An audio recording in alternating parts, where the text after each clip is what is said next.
பிறந்தது ஒரு ஊர், தப்பி ஓடியது தாய்மாமன் ஊர், மறுபடியும் பிறந்த ஊர், வாழ்வின் இறுதியில் மற்றும் ஒரு ஊர். இந்த ஊர் மாற்றங்களுக்கு இடையில் ஏமாற்றுபவனும் எத்தனும் பணம் சம்பாதிப்பதில் ஆர்வமும் உடையவனாக இருந்த ஒருவனின் வாழ்வில் தான் எத்தனை மாற்றங்கள். வாருங்கள், இன்றைய நிகழ்விற்கு தேவன் உங்களோடு பேசுவதை கேட்க.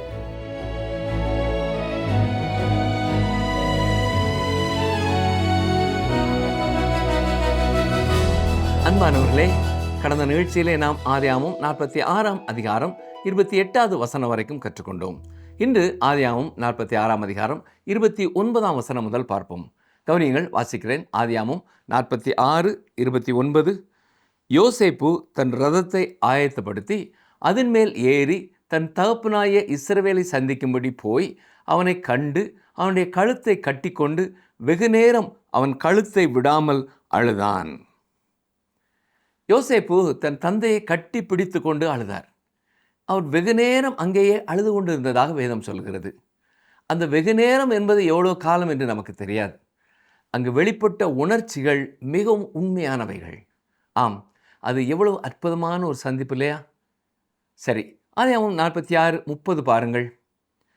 அப்பொழுது இஸ்ரவேல் யோசேப்பை பார்த்து, நீ இன்னும் உயிரோடு இருக்கிறாயே, நான் உன் முகத்தை கண்டேன், எனக்கு இப்போது மரணம் வந்தாலும் வரட்டும் என்றான். இது முதியவரான யாக்கோபுக்கு எவ்வளோ பெரிய ஒரு சந்தோஷம் இல்லையா? உண்மையை சொன்னால் இவர் மரணத்திற்கு அருகிலே இருந்தார். அவர் மிகவும் சிரமப்பட்டு தான் இந்த பயணத்தை மேற்கொண்டிருப்பார். ஆனால் தேவன் அவரை தாங்கினார். அவர் இன்னும் சில ஆண்டுகள் எகிப்து தேசத்திலே உயிர் வாழ அனுமதிக்கப்பட்டதையும் நாம் பார்க்கிறோம். இப்பொழுது யாக்கோபு விசுவாசத்தால் வாழும் தேவனுடைய பிள்ளை என்பதை நாம் கவனிக்க வேண்டும். அதனால்தான் அவர் இஸ்ரவேல் என்று இப்பொழுது அழைக்கப்படுகிறார். கவனியுங்கள், ஆதியாகமம் 46ஆம் அதிகாரம் 31 முதல் 34 வரை. பின்பு யோசேப்பு தன் சகோதரரையும் தன் தகப்பனுடைய குடும்பத்தாரையும் நோக்கி, நான் பார்வோனிடத்துக்கு போய் கானான் தேசத்திலிருந்து என் சகோதரரும் என் தகப்பன் குடும்பத்தாரும் என்னிடத்தில் வந்திருக்கிறார்கள். அவர்கள் மேய்ப்பர்கள், ஆடு மாடுகளை மேய்க்கிறது அவர்கள் தொழில். அவர்கள் தங்கள் ஆடு மாடுகளையும் தங்களுக்கு உண்டான எல்லாவற்றையும் கொண்டு வந்தார்கள் என்று அவருக்கு சொல்லுகிறேன். பார்வோன் உங்களை அழைத்து உங்கள் தொழில் என்ன என்று கேட்டால், நீங்கள் கோசேன் நாட்டிலே குடியிருக்கும்படி அவனை நோக்கி, எங்கள் பிதாக்களைப் போல உமது அடியாராகிய நாங்களும் எங்கள் சிறு வயது முதல் இதுவரைக்கும் மேய்ப்பர்களாய் இருக்கிறோம் என்று சொல்லுங்கள். மேய்ப்பர்கள் எல்லாரும் எகிப்தியருக்கு அருவருப்பாய் இருக்கிறார்கள் என்றான். வேதத்தில் மேய்ப்பர்களை பற்றி இவ்வளவு அதிகமாக கூறப்பட்டிருப்பது மிகவும் சுவாரஸ்யமானது. இவர்கள் தங்களுக்கு சொந்தமான ஆடுகளை வளர்க்கும் மேய்ப்பர்களாக இருந்தார்கள். இன்றும் இஸ்ரவேல் தேசத்திலே அப்படியே இருக்கிறார்கள். நம்முடைய ஆண்டவரை விவரிக்க பயன்படுத்தும் ஒரு உருவகம்தான் மேய்ப்பன் என்பது. அவர் ஆடுகளுக்காக தன் உயிரை கொடுத்த நல்ல மேய்ப்பன். இன்று ஆடுகளை பாதுகாத்து வழிநடத்தும் பெரிய மேய்ப்பன். அவர் இனிமேல் வரப்போகும் பிரதான மேய்ப்பன். அவரே தன்னை மேய்ப்பன் என்று அழைத்து கொண்டிருக்கிறார். ஆனால் அருமையானவர்களே, இந்த உலகம் அவரை ஒரு அருவருப்பாகவே பார்க்கிறது. இன்று இயேசு கிறிஸ்து உலகத்தால் ஏற்றுக்கொள்ளப்படவில்லை. ஆனால் அதே நேரம் லிபரலிசம் அல்லது தாராளமய கொள்கையானது இந்த உலகம் ஏற்றுக்கொள்ளும் வகையில் ஒரு போலி இயேசுவை உருவாக்கி இருக்கிறது. அவர்கள் பரிசுத்த வேதத்தில் உள்ள இயேசுவை போல் அல்லாமல் ஒரு சிலையை போன்ற ஒரு உருவத்தை உருவாக்கி இருக்கிறார்கள். அவர்கள் சொல்லும் அந்த நபர் கன்னிமரியாள் இடத்திலே பிறந்தவர் அல்ல. அவர் அற்புதங்களை செய்ததில்லை. உலகத்தின் பாவங்களுக்காக அவர் சிலுவையில் மரிக்கவில்லை. அவர் உடலோடு உயிர்த்தெழவும் இல்லை. ஆனால் அப்படிப்பட்ட ஒரு இயேசு வாழவே இல்லை. அப்படி ஒருவரை பற்றி எந்த வரலாற்று பதிவும் கிடையாது. வரலாற்று பதிவுகளிலே உள்ள ஒரே இயேசு கன்னிமரியாள் இடத்திலே பிறந்தவர், அற்புதங்களை செய்தவர், உலகத்தின் பாவங்களுக்காக மரித்தவர் மற்றும் கல்லறையிலிருந்து உயிரோடு எழுந்தவர். இந்த மெய்ப்பனைத்தான் உலகத்திற்கு பிடிக்கிறதில்லை. அவர் இன்றும் உலகத்திற்கு அருவருப்பாயிருக்கிறார். எகிப்தியர்களுக்கு மெய்ப்பர்கள் என்றாலே அருவருப்பாக இருந்தது. எனவே யோசேப்பு தன் சகோதரர்களிடத்திலே, பார்வோனிடம் நாம் மேய்ப்பர்கள் என்றும் கால்நடைகளை வளர்ப்பவர்கள் என்றும் சொல்லுங்கள் என்று கூறுகிறார். உண்மையில் அவர்களிடம் ஆடுகளும் மாடுகளும் இருந்தன. பின்னர் பார்வோன் அவர்களுக்கு கோசேன் நாட்டை கொடுப்பதையும் தன் ஆடுகளை பராமரிக்க அவர்களை கேட்டுக்கொள்வதையும் நாம் பார்க்கிறோம். இதன் மூலம் இஸ்ரவேல் புத்திரர் எகிப்து தேசத்தின் மேய்ப்பர்களாக மாறினார்கள். இப்பொழுது யாக்கோபின் குடும்பத்தினர் கோசே நாட்டில் வசிப்பதை பார்ப்பது மிகவும் ஆச்சரியமாக இருக்கிறது. எகிப்து நீண்ட காலத்திற்கு வாழப்போகும் ஒரு இடமாக இருக்க போகிறது. யோசேப்பின் மரணத்திற்கு பிறகு அவர்கள் எகிப்து தேசத்திலே அடிமைகளாக மாறுவார்கள். ஆனாலும் அந்த காலம் முழுவதும் தேவன் அவர்களுடனேயே இருப்பார். அங்கே அவர்கள் ஒரு பெரிய தேசமாக உருவெடுப்பார்கள். பின்னர் தேவன் அவர்களை மோசேயின் தலைமையிலே அங்கே இருந்து வெளியே அழைத்து வருவார். தேவன் யோசேப்புக்கு நேரடியாக தரிசனமாகி பேசினார் என்பதற்கு எந்த பதிவும் இல்லை, ஆதாரம் இல்லை. ஆனாலும் யோசேப்பின் வாழ்க்கையிலே தேவனுடைய பராமரிப்பை நாம் தெளிவாக பார்க்க முடிகிறது. யாக்கோபின் முழு குடும்பமும் எகிப்து தேசத்திலே தப்பி பிழைப்பதற்காக யோசேப்பு முன்னதாகவே வந்து வழியை ஆயத்தம் செய்ய வேண்டியது இருந்தது என்பது இப்பொழுது நமக்கு தெளிவாக புரிகிறது, இல்லையா? சரி, தொடர்ந்து 47ஆம் அதிகாரத்திலிருந்தும் சில வசனங்களை பார்ப்போம். யாக்கோவும் அவரது குடும்பத்தினரும் எகிப்து தேசத்திற்கு வந்து சேர்ந்ததை நாம் பார்த்தோம். யோசேப்பு ஒரு சாதுரியமான திட்டத்தின்படி அவர்களை கோசே நாட்டிற்கு அழைத்து வந்தார். அந்த காலத்தில் அதுதான் மிகவும் செழிப்பான நிலப்பகுதியாக இருந்தது. ஆனால் இப்பொழுது ஒரு பெரிய பஞ்சம் வந்திருப்பதால் நிலத்தின் உரிமையாளர்களுக்கு எந்த நிலமும் பெரிய மதிப்பை தருகிறதா இல்லை. யாக்கோபின் வாழ்க்கையை குறித்து இதுவரை நாம் பார்த்ததிலேயே இதுதான் மிகச்சிறந்த பகுதியாக அமையப் போகிறது. அவர் எகிப்துக்கு பயணம் மேற்கொள்ளும் வரை அவர் ஒரு விசுவாசமுள்ள மனிதராக மாறியதாக நம்மால் பார்க்க முடிகிறதில்லை. மற்ற எல்லா அதிகாரங்களையும் விட இந்த அதிகாரம் அதை நமக்கு தெளிவாக வெளிப்படுத்துகிறது. பஞ்சம் முடிவுக்கு வரும் நேரத்தில் அதன் தீவிரம் இன்னும் அதிகமாகிறது. உலக மக்கள் அனைவரும் இதிலே பாதிக்கப்பட்டிருந்தாலும் வேதத்தின் சரித்திரத்திற்கு முக்கிய இடங்கள் என்பதால் கானான் மற்றும் எகிப்து தேசங்கள் மட்டுமே இங்கே குறிப்பிடப்பட்டிருக்கின்றன. சரி, பாருங்கள். ஆதியாகமம் 47ஆம் அதிகாரம் 1ஆம் வசனம். யோசேப்பு பார்வோனிடத்தில் போய், என் தகப்பனும் என் சகோதரரும் தங்கள் ஆடு மாடுகளோடும் தங்களுக்கு உண்டான எல்லாவற்றோடும் கூட கானான் தேசத்திலிருந்து வந்தார்கள். இப்பொழுது கோசே நாட்டில் இருக்கிறார்கள் என்று சொல்லி. யோசேப்பு தன் தந்தையையும் சகோதரர்களையும் எகிப்தின் பார்வோனுக்கு முன்பாக அறிமுகப்படுத்தப் போகிறார். அவர்களுக்கு ஒரு இடத்தை கேட்பதற்கு முன்னதாகவே அவர் அவர்களை கோசே நாட்டிலே தங்க வைத்தார். இதில் உள்ள ஒரு சாதுரியமான திட்டத்தை உங்களால் புரிந்து கொள்ள முடிகிறதா? அவர்கள் ஏற்கனவே அங்கே தங்கி இருந்ததால் அந்த நிலத்தையே அவர்களுக்கு வழங்க பார்வோன் எளிதாக சம்மதிப்பார். எல்லாவற்றிற்கும் மேலாக அவர்கள் ஏற்கனவே அங்கே குடிபுகுந்து தங்கள் உடைமைகளை இறக்கி வைத்திருப்பார்கள் என்பதால் அந்த இடத்தை அப்படியே அவர்களுக்கு கொடுத்து விடுவது பார்வோனுக்கும் எளிதானதாய் இருந்திருக்கும். சரி, ஆதியாகமம் 47 2ஆம் 3ஆம் வசனங்களை பாருங்கள். தன் சகோதரரில் 5 பேரை பார்வோனுக்கு முன்பாக கொண்டு போய் நிறுத்தினான். பார்வோன் அவனுடைய சகோதரரை நோக்கி, உங்கள் தொழில் என்ன என்று கேட்டான். அதற்கு அவர்கள், உமது அடியாராகிய நாங்களும் எங்கள் பிதாக்களும் மந்தை மேய்க்கிறவர்கள் என்று பார்வோனிடத்தில் சொன்னதுமன்றி. அந்த காலத்தில் ஆடு மேய்ப்பவர்களுக்கும் மாடு மேய்ப்பவர்களுக்கும் இடையே சுமூகமான உறவு இருக்கவில்லை என்பதை நாம் பார்த்தோம். எகிப்தியர்களுக்கு மேய்ப்பவர்களை பிடிக்காது. அதே போல ஆடு மேய்க்கும் தொழிலையும் அவர்கள் விரும்பவில்லை. இது இஸ்ரவேல் புத்திரர்களுக்கு ஒரு நல்ல வாய்ப்பாக அமைந்தது. அதாவது எகிப்தியர்கள் செய்ய விரும்பாத ஒரு தொழிலை செய்து அங்கேயே தங்குவதற்கு அவர்களுக்கு ஒரு நல்ல வழி பிறந்தது என்று சொல்லலாம். சரி, ஆதியாகமம் 47ஆம் அதிகாரம் 4 முதல் 6 வரை பாருங்கள். கானான் தேசத்திலே பஞ்சம் கொடிதாயிருக்கிறது. உமது அடியாரின் மந்தைகளுக்கு மேய்ச்சல் இல்லாமையால் இத்தேசத்திலே தங்க வந்தோம். உமது அடியாராகிய நாங்கள் கோசே நாட்டிலே குடியிருக்கும்படி தயவு செய்ய வேண்டும் என்று வேண்டிக் கொண்டார்கள். அப்பொழுது பார்வோன் யோசேப்பை நோக்கி, உன் தகப்பனும் உன் சகோதரரும் உன்னிடத்தில் வந்திருக்கிறார்களே, எகிப்து தேசம் உனக்கு முன்பாக இருக்கிறது. தேசத்தில் உள்ள நல்ல இடத்திலே உன் தகப்பனையும் உன் சகோதரரையும் குடியேற்றும்படி செய். அவர்கள் கோசே நாட்டிலே குடியிருக்கலாம். அவர்களுக்குள்ளே திறமையுள்ளவர்கள் உண்டென்று உனக்கு தெரிந்திருந்தால் அவர்களை என் ஆடு மாடுகளை விசாரிக்கிறதற்கு தலைவராக வைக்கலாம் என்றான். எகிப்தியர்களிடையே ஆடு மேய்க்கும் தொழில் பிரபலமாக இல்லாததால் பார்வோன் தனது கால்நடைகளை பராமரிக்க யாராவது ஒருவரை தேடிக்கொண்டிருந்தார். இப்பொழுது யோசேப்பு தனது சொந்த தந்தையை பார்வோனுக்கு அறிமுகப்படுத்துகிறார். இது உண்மையிலேயே மிகவும் வியக்கத்தக்க ஒரு நிகழ்ச்சி. நாம் யாக்கோபை பற்றி படிக்கும் பொழுது இதுவரை பார்த்ததிலேயே மிகச்சிறந்த மற்றும் கண்ணியமான நிலையிலே அவர் இப்பொழுது இருப்பதை நீங்கள் கவனிக்க வேண்டும். பாருங்கள், ஆதியாகமம் 47ஆம் அதிகாரம் 7ஆம் வசனம். பின்பு யோசேப்பு தன் தகப்பனாகிய யாக்கோபை அழைத்து கொண்டு வந்து அவனை பார்வோனுக்கு முன்பாக நிறுத்தினான். யாக்கோபு பார்வோனை ஆசீர்வதித்தான். யாக்கோபு இப்பொழுது பார்வோனை ஆசீர்வதிப்பதை கவனியுங்கள். அவர் தனது பெயருக்கு, அதாவது இஸ்ரவேல் என்பதற்கு ஏற்றவாறு வாழத் தொடங்குகிறார். அவர் இப்பொழுது தேவனுக்காக ஒரு சாட்சியாக நிற்கிறார். பொதுவாக சிறியவர் பெரியவரிடம் ஆசி பெறுவதே முறை. ஆனால் இங்கே யாக்கோபு தேவனுடைய சாட்சியாக நின்று பார்வோனையே ஆசீர்வதிக்கிறார். ஆதியாகமம் 47ஆம் அதிகாரம் 8ஆம் வசனம் பாருங்கள். பார்வோன் யாக்கோபை நோக்கி, உமக்கு வயது என்ன என்று கேட்டான். பார்வோனின் முன்னிலையில் யாக்கோபு பழைய சுபாவத்துடன் இருந்திருந்தால் அவர் பேசிய விதம் முற்றிலும் வேறாக இருந்திருக்கும். பார்வோனே, எனக்கு 130 வயதாகிறது. என் வாழ்க்கையிலே நான் சாதித்தவை ஏராளம். இளமையிலே என் சகோதரனை எப்படி தந்திரமாக வென்றேன், என் மாமனாரை மிஞ்சி எப்படி பெரும் செல்வந்தனானேன் என்று பாருங்கள் என்று தற்பெருமை பேசியிருக்கலாம்.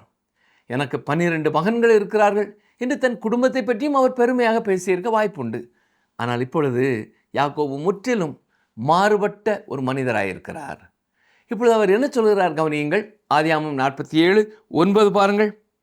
அதற்கு யாக்கோபு, நான் பரதேசியா சஞ்சரித்த நாட்கள் 130 வருஷம்.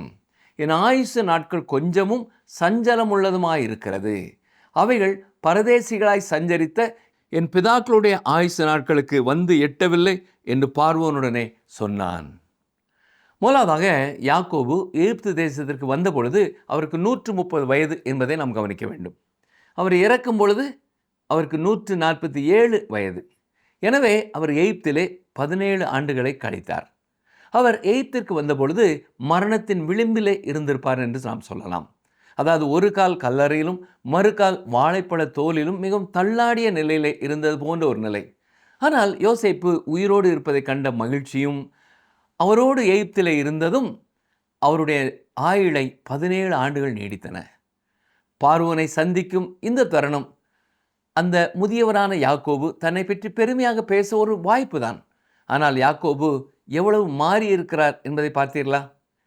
தனக்கு 130 வயது என்றும் தனது வாழ்க்கையிலே பெருமைப்பட்டு கொள்ளும் அளவுக்கு ஒன்றும் இல்லை என்றும் அவர் கூறுகிறார். அது மட்டுமல்ல, அவர் சொல்லும் பொழுது தன்னுடைய வாழ்நாள் சஞ்சலம் உள்ளதுமாய் இருக்கிறது என்று சொல்லியிருக்கிறார். தன் முதிய தந்தையை ஏமாற்றிய தந்திரத்தை பற்றி அவர் இங்கே பெருமை அடிக்கவில்லை. அதற்கு பதிலாக தான் தன் முன்னோர்களுக்கு நிகரானவர் அல்ல என்றே சொல்கிறார். என் பிதாக்கள் தங்கள் பரதேசி பிரயாணத்திலே வாழ்ந்த நாட்களுக்கு என் ஆயுசு நாட்கள் எட்டவில்லை என்று தான் சொல்கிறார். இது பழைய யாக்கோபை போல தெரியவில்லை, இல்லையா? முற்றிலும் மாறிய ஒரு மனிதனாக தெரிகிறார். அவர் தனது வாழ்க்கையை தேவனுடைய மகிமைக்கே அர்ப்பணிக்கிறார். தான் ஏதோ பெரிய காரியங்களை சாதித்து விட்டதாக அவர் தற்பெருமை பேசவே இல்லை. சரி, ஆதியாகமம் 47ஆம் அதிகாரம் 10ஆம் வசனம் பாருங்கள். பின்னும் யாக்கோபு பார்வோனை ஆசீர்வதித்து அவன் சமூகத்தில் நின்று புறப்பட்டு போனான். உண்மையை சொல்லப்போனால் யாக்கோபு அங்கே வந்து சேர்ந்ததையே நான் பெரிய விஷயமாக சொல்லலாம். தனக்குத்தானே பெருமை பேசிக்கொள்ள அவருக்கு எவ்வளவு பெரிய வாய்ப்பு கிடைத்தது.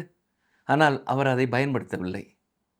முற்காலமாக இருந்திருந்தால் பார்வோன் ஒரு பெரிய மன்னராக இருக்கலாம். ஆனால் கானான் தேசத்திலே தானும் ஒரு பெரிய ஆளாகத்தான் இருந்தேன் என்பது அவருக்கு தெரிய வேண்டாமா என்று நினைத்திருப்பார். ஆனால் யாக்கோபு இப்பொழுது தற்பெருமை எதுவும் பேசவில்லை.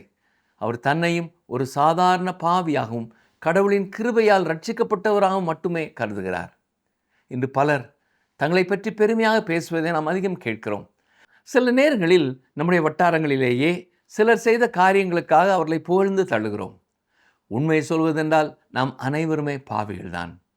இத்தனை ஆண்டுகளாக நம்மிடத்திலே அன்பாகவும் பொறுமையாகவும் இருந்த அந்த அற்புதமான இயேசு கிறிஸ்துவை பற்றி பெருமைப்படுவதை தவிர நம்மிடத்திலே தற்பெருமை பேச எதுவுமே இல்லை. நாம் அனைவரும் பெருமைப்படக்கூடிய ஒரே விஷயம் அவர் மட்டும்தான்.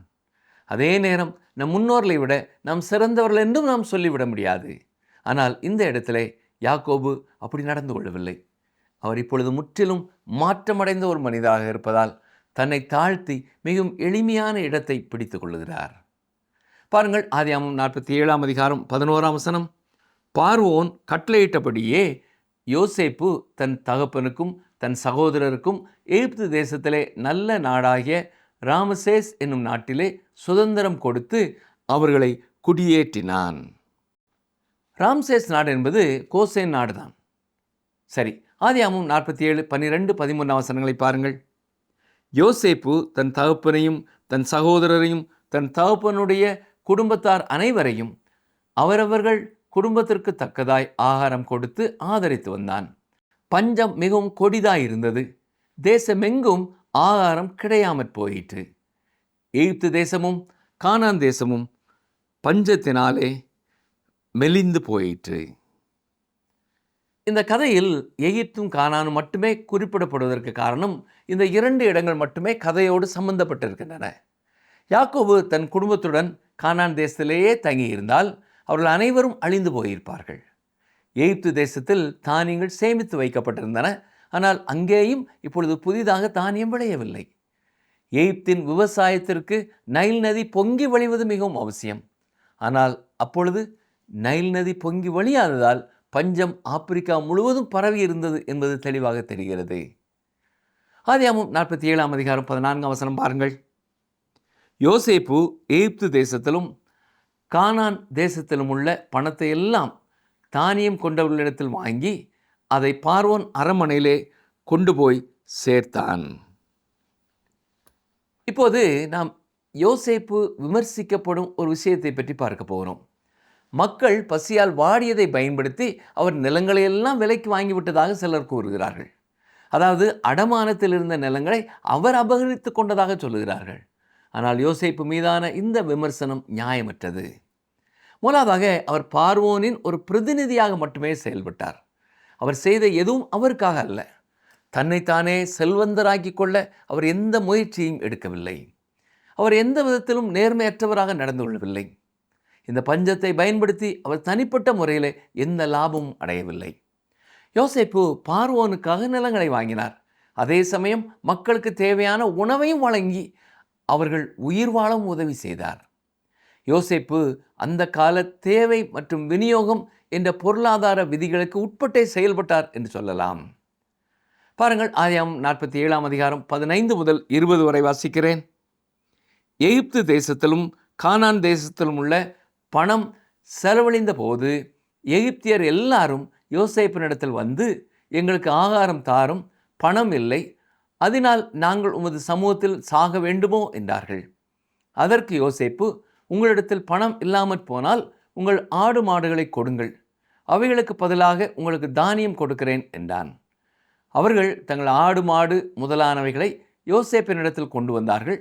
யோசேப்பு குதிரைகளையும் ஆடுகளையும் மாடுகளையும் கழுதைகளையும் வாங்கி கொண்டு அந்த வருஷம் அவர்களுடைய ஆடு மாடு முதலான எல்லாவற்றிற்கும் பதிலாக அவர்களுக்கு ஆகாரம் கொடுத்து அவர்களை ஆதரித்தான். அந்த வருஷம் முடிந்த பின் மறு வருஷத்திலே அவர்கள் அவனிடத்தில் வந்து, பணமும் செலவழிந்து போயிற்று, எங்கள் ஆடு மாடு முதலானவைகளும் எங்கள் ஆண்டவனை சேர்ந்தது, எங்கள் சரீரமும் எங்கள் நிலவுமே ஒழிய எங்கள் ஆண்டவனுக்கு முன்பாக மீதியானது ஒன்றுமில்லை. இது எங்கள் ஆண்டவனுக்கு தெரியாத காரியம் அல்ல. நாங்களும் எங்கள் நிலங்களும் உம்முடைய கண்களுக்கு முன்பாக அழிந்து போகலாமா? நீர் எங்களையும் எங்கள் நிலங்களையும் வாங்கி கொண்டு ஆகாரம் கொடுக்க வேண்டும். நாங்களும் எங்கள் நிலங்களும் பார்வோனுக்கு ஆதீனமாயிருப்போம். நாங்கள் சாகாமல் உயிரோடு இருக்கவும் நிலங்கள் பாழாய் போகாமல் இருக்கவும் எங்களுக்கு விதை தானியத்தை தாரும் என்றார்கள். அப்படியே எகிப்தியர் தங்களுக்கு பஞ்சம் மேலிட்டபடியால் அவரவர் தங்கள் தங்கள் வயல் நிலங்களை விற்றார்கள். யோசேப்பு எகிப்தின் நிலங்கள் யாவையும் பார்வோனுக்காக கொண்டான். இவ்விதமாய் அந்த பூமி பார்வோனுடையதாயிற்று. அந்த பஞ்சம் ஒரு பயங்கரமான விஷயமாக இருந்தது என்பதில் எந்த சந்தேகமும் இல்லை. பாருங்கள், தொடர்ந்து 21 வசனம் வாசிக்கிறேன். மேலும் அவன் எகிப்தின் ஒரு எல்லை முதல் மறு எல்லை வரைக்கும் உள்ள ஜனங்களை அந்தந்த பட்டணங்களில் குடிமாறி போக பண்ணினான். தானியங்கள் சேமித்து வைக்கப்பட்டிருந்த இடங்களுக்கு அருகிலேயே இருப்பதற்காக மக்கள் கூட்டம் கூட்டமாக நகரங்களை நோக்கி வரத் தொடங்கினார்கள். யோசேப்பு ஆரம்பத்திலேயே எகிப்து முழுவதும் இதற்கான மையங்களை தெரிந்தெடுத்து வைத்திருந்தது உங்களுக்கு நினைவிருக்கலாம். இப்பொழுது மக்கள் உணவை பெற்றுக்கொள்வதற்கு வசதியாக அந்த உணவு மையங்களுக்கு அருகிலேயே அவர் கொண்டு வருகிறார். பாருங்கள், ஆதியாகமம் 47 அதிகாரம் 23 முதல் 24 வசனம் வரை. பின்னும் யோசேப்பு ஜனங்களை நோக்கி, இதோ இன்று உங்களையும் உங்கள் நிலங்களையும் பார்வோனுக்காக வாங்கி கொண்டேன். இதோ உங்களுக்கு கொடுக்கப்படுகிற விதை தானியம். இதை நிலத்தில் விதையுங்கள். விளைவில் 1/5 பார்வோனுக்கு கொடுக்க வேண்டும். மற்ற 4 பங்கும் வயலுக்கு விதையாகவும் உங்களுக்கும் உங்கள் குடும்பத்தாருக்கும் உங்கள் குழந்தைகளுக்கும் ஆகாரமாகவும் உங்களுடையதாய் இருக்கட்டும் என்றான். அடுத்த ஆண்டோடு பஞ்சம் முடிவுக்கு வந்துவிடும் என்பதை யோசேப்பு அறிந்திருந்தார். எனவே மக்கள் தங்கள் நிலங்களிலே தானியங்களை விதைக்கும்படி அவர் சொல்லுகிறார். தொடர்ந்து பாருங்கள், ஆதியாகமம் 47, 25, 26 வசனங்கள். அப்பொழுது அவர்கள், நீர் எங்கள் பிராணனை காப்பாற்றினீர். எங்கள் ஆண்டவனுடைய கண்களில் எங்களுக்கு தயவு கிடைக்க வேண்டும். நாங்கள் பார்வோனுக்கு அடிமைகளாக இருக்கிறோம் என்றார்கள். 1/5 பார்வோனுக்கு சேரும் வாரம் என்று யோசேப்பு இட்ட கட்டளைப்படி எகிப்து தேசத்திலே இந்நாள் வரைக்கும் நடந்து வருகிறது. ஆசாரியரின் நிலம் மாத்திரம் பார்வோனை சேராமல் நீங்களாய் இருந்தது. மோசேயின் காலம் வரை யோசேப்பு இட்ட கட்டளைப்படி எகிப்து தேசத்திலே நடந்து வந்திருக்கிறது. சரி, தொடர்ந்து ஆதியாகமம் 47, 27 முதல் 31 வரை பாருங்கள். இஸ்ரவேலர் எகிப்து தேசத்தில் உள்ள கோசேன் நாட்டிலே குடியிருந்தார்கள். அங்கே நிலங்களை கையாட்சி செய்து மிகவும் பலுகி பெருகினார்கள். யாக்கோபு எகிப்து தேசத்திலே 17 வருஷம் இருந்தான். யாக்கோபுடைய ஆயுசு நாட்கள் 147 வருஷம். இஸ்ரவேல் மரணமடையும் காலம் சமீபித்தது. அப்பொழுது அவன் தன் குமாரனாகிய யோசேப்பை வரவழைத்து அவனை நோக்கி, என்மேல் உனக்கு தயவு உண்டானால் உன் கையை என் தொடையின் கீழ் வைத்து என்மேல் பட்சமும் உண்மையும் உள்ளவனாயிரு. என்னை எகிப்திலே அடக்கம் பண்ணாதிருப்பாயாக. நான் என் பிதாக்களோடே படுத்துக்கொள்ள வேண்டும். ஆகையால் நீ என்னை எகிப்திலிருந்து எடுத்துக்கொண்டு போய் அவர்களை அடக்கம் பண்ணியிருக்கிற நிலத்திலே என்னையும் அடக்கம் பண்ணு என்றான். அதற்கு அவன், உமது சொற்படி செய்வேன் என்றான். அப்பொழுது அவன், எனக்கு ஆணையிட்டு கொடு என்றான். அவனுக்கு ஆணையிட்டு கொடுத்தான். அப்பொழுது இஸ்ரவேல் கட்டிலின் தலைமாட்டிலே சாய்ந்து தொழுது கொண்டான். யாக்கோபு தான் இறந்த பிறகு கானான் தேசத்திலேயே அடக்கம் செய்யப்பட வேண்டும் என்று கேட்டுக்கொண்டதற்கு பின்னால் சில காரணங்கள் இருந்ததாக நாம் புரிந்து கொள்ளலாம். முதலாவதாக, அவருக்கு இப்பொழுது 147 வயதாகிறது. தான் எகிப்து தேசத்திலேயே மரித்து விடுவோமோ என்ற அச்சம் அவருக்கு உண்டாகிறது. அது இப்பொழுது அவருக்கு தெளிவாக தெரிகிறது. இரண்டாவதாக, யோசேப்பு எகிப்தின் நிலங்கள் அனைத்தையும் பார்வோனுக்காக வாங்கிய விதம் தன் குடும்பத்தினர் எகிப்திலேயே வசதியாக தங்கி விடுவார்களோ என்றும் மீண்டும் ஒருபோதும் அவர்கள் கானான் தேசத்திற்கு திரும்ப மாட்டார்களோ என்றும் அவரை நினைக்க வைத்தது. அவரது முதுமை தன் விரைவில் இறந்து விடுவோம் என்பதை அவருக்கு உறுதிப்படுத்தியது. யாக்கோபின் இந்த கோரிக்கையை கடவுள் தன் முன்னோர்களுக்கு கொடுத்த வாக்குத்தத்தத்தின் மீது அவர் வைத்திருந்த விசுவாசத்தின் அடையாளமாக நாம் பார்க்க முடியும். நாம் வேதாகமம் முழுவதையும் படிக்கும் பொழுது இது பல முறை வருவதால் இதை நாம் கவனிக்க வேண்டியது அவசியம். பழைய ஏற்பாட்டின் நம்பிக்கை என்பது பூமியை சார்ந்த ஒரு நம்பிக்கையாகும். ஆபிரகாம் கானான் தேசத்திலேயே உயிர்த்தெழுப்பப்படுவார் என்று நம்பினார். அதனால் அங்கேயே அடக்கம் செய்யப்பட விரும்பினார். ஈசாக்கும் அதையே நம்பினார். இப்பொழுது யாக்கோவும் அதே விசுவாசத்தை தான் வெளிப்படுத்துகிறார். பழைய ஏற்பாட்டின் நம்பிக்கை என்பது திருச்சபையின் நித்திய வாசஸ்தலமான புதிய எருசலேம் நகரத்திற்குள்ளே நுழைவதற்கோ அல்லது ஆகாயத்தில் கர்த்தரை சந்திக்க எடுத்துக்கொள்ளப்படுவதற்கோ உரியது அல்ல. பழைய ஏற்பாட்டின் நம்பிக்கை என்பது இந்த பூமியிலே அமைய போகும் கிறிஸ்துவின் அரசாட்சியை பற்றியது. அது நடக்கும் பொழுது இஸ்ரவேல் மக்களின் பெரிய எதிர்பார்ப்பு நிறைவேறும். அந்த அரசாட்சிக்காக இந்த மக்கள் உயிர்த்தெழுப்பப்படுவார்கள். அதன் மூலம் 1000 ஆண்டுகள் ஒரு சோதனை காலமாக இருக்கும். அதன் பிறகு அந்த நித்திய அரசாட்சி என்றென்றைக்கும் தொடரும். இதன் காரணமாகவே யாக்கோபு எகிப்திலே அடக்கம் செய்யப்பட விரும்பவில்லை. கடவுள் தமக்கு கொடுத்த வாக்குத்தத்தத்தின் மீது அவருக்கு விசுவாசமோ அல்லது நம்பிக்கையோ இல்லை என்றால் அவர் எங்கே அடக்கம் செய்யப்பட்டால் அவருக்கு என்ன வித்தியாசம் இருக்க போகிறது? எனவேதான் அவர் கானானிலே அடக்கம் செய்யப்பட விரும்பினார். இன்றைய விசுவாசிகளுக்கு நாம் எங்கே அடக்கம் செய்யப்படுகிறோம் என்பதிலே எந்த வித்தியாசமும் தேவையில்லை. இரகசிய வருகையின் பொழுது நாம் எங்கிருந்தாலும் உயிர்த்தெழுப்பப்படுவோம். நம்முடைய உடல்கள் நம் ஆத்மாக்களோடு ஒன்றிணையும். அதாவது அந்த வருகைக்கு முன்பே நாம் இறந்திருந்தால் இது நடக்கும். ஒருவேளை நாம் உயிரோடு இருந்தால் நாம் மறுரூபமாக்கப்பட்டு ஆகாயத்தில் கர்த்தரை சந்திக்க மேகங்கள் மேல் எடுத்துக்கொள்ளப்படுவோம்.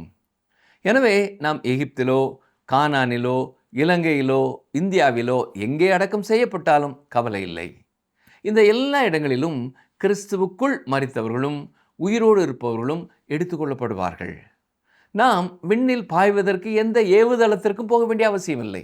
ஆம், நம்முடைய நம்பிக்கை என்பது ஒரு பரலோக நம்பிக்கை. ஆனால் பழைய ஏற்பாட்டின் நம்பிக்கை என்பது பூமிக்குரிய நம்பிக்கை. யாக்கோபு தான் கானான் தேசத்திலேயே அடக்கம் செய்யப்பட வேண்டும் என்று விரும்புவது உயிர்த்தெழுதலின் மீது அவர் கொண்டிருந்த விசுவாசத்திற்கு ஒரு சான்றாகும். வாக்குத்தத்தம் பண்ணப்பட்ட தேசத்திலே தான் மரித்தோரிலிருந்து உயிர்த்தெழுப்பப்படுவோம் என்று அவர் நம்புகிறார். யாக்கோபு இப்பொழுது முழுமையான விசுவாசம் கொண்ட ஒரு மனிதராக மாறி வருகிறார். அருமையானவர்களே, நாமும் ஒரு காலத்தில் யாக்கோபை போல நம்முடைய திறமையை குறித்து பெருமையோடு வாழ்ந்திருக்கலாம். ஆனால் நாம் இருப்பதும் நடப்பதும் தேவனுடைய கிருபை என்பதை மறந்து போகாமல் எப்பொழுதும் மனத்தாழ்மை உள்ளவர்களாக நடந்து கொள்வோமா? கர்த்தர் யோசேப்போடு இருந்ததால் தனக்கு கொடுக்கப்பட்ட பொறுப்பிலே எல்லா இக்கட்டான நேரங்களிலும் சிறப்பாக செயல்பட்டதை பார்க்கிறோம். நம்முடைய வாழ்க்கையிலேயும் நம்முடைய பொறுப்புகளிலேயும் நாம் தேவனை சார்ந்து நம்முடைய வழிகளிலெல்லாம் அவரை நினைத்து அநேகருக்கு ஆசீர்வாதமாய் வாழ கர்த்தர் நமக்கும் கிருபை செய்வாராக. ஆமென்.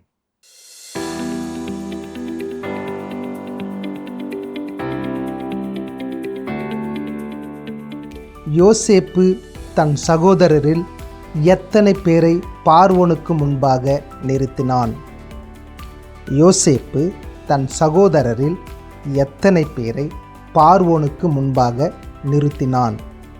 Option A 5, option B 7, option C 6.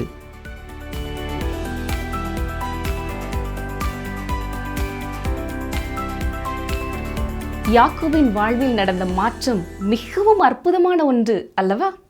ஏமாற்றுபவனாகவும் எத்தனாகவும் இருந்தவன் தன்னை பார்வோன் முன்பாக தாழ்த்துகிறவனாக மாறிவிட்டான். தேர்ந்தெடுக்கப்பட்ட சந்ததியாக இருக்கும் நாமும் கூட அநேக நேரங்களில் நம்முடைய பாவங்கள் நிமித்தம் மனம் கலங்கினவர்களாக காணப்படுகிறோம். நாம் இதிலிருந்து விடுபடுவோமா என்று கூட கலங்கும் சூழ்நிலை ஏற்படுகிறது. ஆனால் கலங்க வேண்டாம். இயேசு கிறிஸ்துவின் நாமம் எல்லா கட்டுகளில் இருந்தும் நம்மை விடுதலையாக்கும் வல்லமை உள்ளது.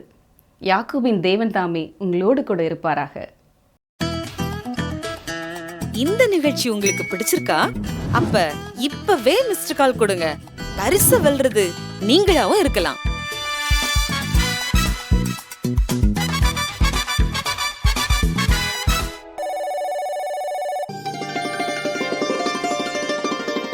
இருளில் மறைந்திருக்கிறவைகளை அவர் வெளியரங்கமாக்கி இருதயங்களின் யோசனைகளையும் வெளிப்படுத்துவார்.